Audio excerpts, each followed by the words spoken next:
NASA యవనికపై Telugu mark Subbarao. ఈయన విశ్వరహస్యాలను అద్భుత చిత్రాలుగా మారుస్తున్న శాస్త్రవేత్త, ఉపాధ్యాయుల మార్క్ సుబ్బారావు. కోట్ల కాంతి సంవత్సరాల ఆవల ఉన్న పాలపుంతల 3D మ్యాప్లు రూపొందించడంలో కీలక పాత్ర. అందుకు గుర్తింపుగా ఒక గ్రహ శకలానికి సుబ్బారావు పేరు. నాసా ప్రతిష్టాత్మకంగా చేపట్టిన ఆర్టెమిస్ 2 మిషన్లోని నలుగురు హోమగామిలకు మార్క్ బృందం శిక్షణ. వీడు విచిత్రంగా రాసుకొచ్చిండు. వీడు రాసిన దానికి ఆయన చేసే పనికి పొందనలేదు. అరే బాబు, అంతరిక్షంలో చిత్రాలు, ఫోటోలు, వీడియోలు వాటిని 3Dలో ప్రజలకు అర్థమయ్యేలాగా వీడియోల రూపంలో, కథల రూపంలో తయారు చేసేటైనాయనే. ఒకసారి మీరు గూగుల్లో లేదా చాట్‌జీపీటీలో కొట్టి చూడండి. ఆయన పని ఏంటంటే, ఇప్పుడు ఎవరైతే హోమగామిలు అక్కడికి పైకి వెళ్తారో వాళ్ళు తీసుకొచ్చిన చిత్రాలు కావచ్చు, వీడియోలు కావచ్చు, లేకపోతే నాసా ఊహా చిత్రాలను కావచ్చు, ఊహాజనిత వీడియోలను కావచ్చు, వాటిని సామాన్య జనానికి అర్థమయ్యే రీతిలో వీడియోలు తయారు చేస్తాడు. ఓ విధంగా గ్రాఫిక్స్ వర్క్ చేస్తాడు. గ్రాఫిక్స్ వర్క్ ద్వారా ఆ ఊహా చిత్రాలను, ఆ ఊహా వీడియోలను అద్భుతంగా ప్రజలకు అర్థమయ్యే రీతిలో వివరిస్తాడు.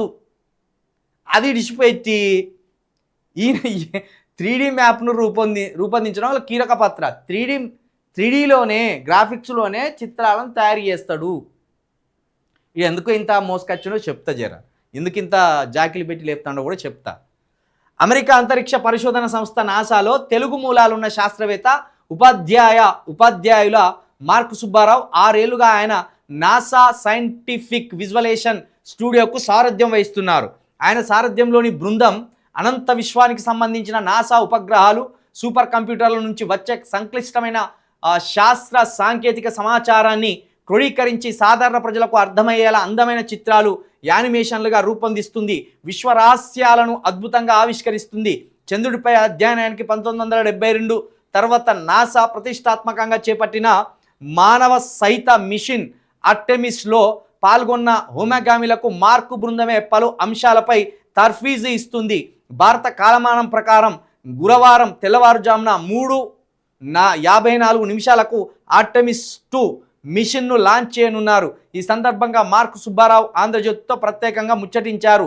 నాసాలో నిర్వహిస్తున్న బాధ్యతల గురించి ఆసక్తికర విషయాలను పంచుకున్నారు. ముమ్మాటికి ఈయన గ్రాఫిక్స్ డిజైన్ చేయడంలో ఆరితేరిన మనిషి అని చెప్పడంలో మాత్రం సందేహం లేదు.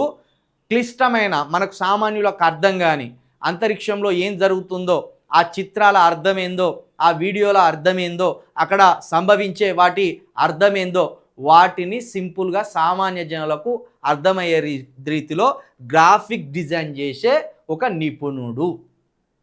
అయితే ఈయన ఏంటంటే, ఈయన తండ్రి సుబ్బారావు, ఈయన తల్లి రెజీనా.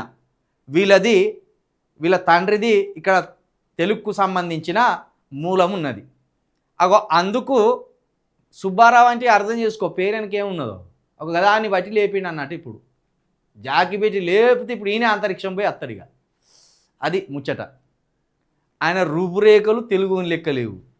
ఆయన పేరు తెలుగు కాదు. అమెరికాలో స్థిరపడ్డాడు, అమెరికాలోనే ఉంటాడు. భారతదేశానికి వచ్చిపోయింది లేదు. వాళ్ళ తండ్రి ఒక్కడు ఈ భారతదేశం మూలం పక్కాగా తెలుగు మూలం ఉన్నాడు. అందుకే తండ్రి పేరును క్రిస్టియన్ దేశాలలో తండ్రి పేరు, మన పేరు వెనక తండ్రి పేరు ఉంటుంది. మార్కిన పేరు సుబ్బారావు వాళ్ళ తండ్రి పేరు. వాళ్ళ తల్లి పేరు రెజీనా. వాళ్ళు ఎప్పుడో ఇక్కడి నుంచి వెళ్ళిపోయిన్లు, పూర్తిగా అమెరికాలోనే స్థిరపడ్డారు.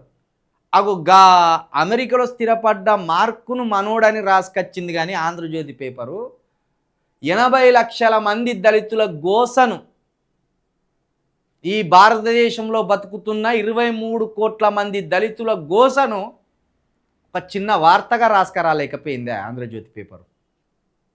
దీన్ని అర్థం చేసుకోరు, కుట్ర ఎట్లుంటుందో. ఇప్పుడు ఈ వార్త వల్ల మనకు ఒరిగిందేమీ లేదు. ఈ వార్త వల్ల మన రాష్ట్రానికి రాత్రికి రాత్రి మొత్తం 1000 కోట్ల సంపాదన వచ్చింది లేదు. పోనీ ఈ వార్త వల్ల ఇక్కడి వాళ్ళకి ఏమన్నా బెనిఫిట్ ఉన్నది కూడా లేదు. కేవలం జబ్బలు జరుచుకోవడానికి రాసుకున్న వార్త ఇది.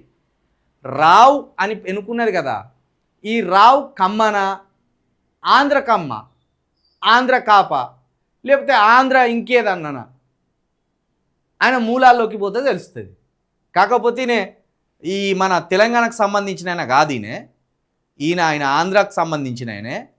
సరే, ఆంధ్రాకు సంబంధించిన ఆయన, తెలంగాణకు సంబంధించిన ఆయన, మొత్తానికి భారతదేశానికి సంబంధించిన ఆయన సంతోషమే. ఎందుకంటే మన మూలాలు ఉన్న ఒక ఆయన పోయి అక్కడ స్థిరపడి అక్కడ నాసా ద్వారా వచ్చే చిత్రాలను, వీడియోలను సామాన్యులకు అర్థమయ్యే రీతిలో ఒక గ్రాఫిక్స్ డిజైన్ చేసి ఒక అద్భుతమైన నిపుణుడు. దాన్ని రెస్పెక్ట్ చేద్దాం. కానీ మన గోసాలను, మన బాధలను రాసుకురావడానికి నీ పేపర్లకు ఇంత స్థలం లేదా? ఆయన నేను ఇండియన్ అని చెప్పుకుంటాడు, ఎక్కడన్నా ఇండియన్ అని చెప్పుకోడు ఆయన ఈజీగా ఆయన రూపురేఖలు చూస్తే అర్థమైతే లేదా? వాళ్ళ తల్లి క్రిస్టియను, వాళ్ళ తండ్రి ఇక్కడి నుంచి వెళ్ళిపోయిండు, ఆయన క్రిస్టియన్గానే కొనసాగుతుండే అక్కడ. నేను హిందూ అని చెప్పుకుంటాను ఆయన అక్కడ. అమెరికాలో స్థిరపడ్డ క్రిస్టియన్ గురించి, క్రిస్టియన్ ఘనత గురించి రాసుకురావడానికి మనసు వచ్చింది, కానీ తెలంగాణ, ఆంధ్రప్రదేశ్లో దళితుల వేదన రాసుకురావడానికి ఆంధ్రజ్యోతి పేపర్కి గింత కూడా మనసు లేదు. ఇట్లా వార్తలు రాసి మనలను మభ్యపెట్టే ప్రయత్నాలు చేస్తాను. ఇప్పుడు మనోళ్ళు ఎట్లా మైకంలో పడతారు తెలుసా? మనోడు రా అక్కడ చేసేది మొత్తం నాసాను, ఇట్లా చిటికనేల మీద ఆడిస్తాను మనోడు అంటాడు. అగో ఆ మాయంలో పడతారు మనోళ్ళు, ఆ మైకంలో పడతారు. సుబ్బారావు మనోడే, సుబ్బారావుకు పుట్టినోడే అమెరికోడు, క్రిస్టియన్.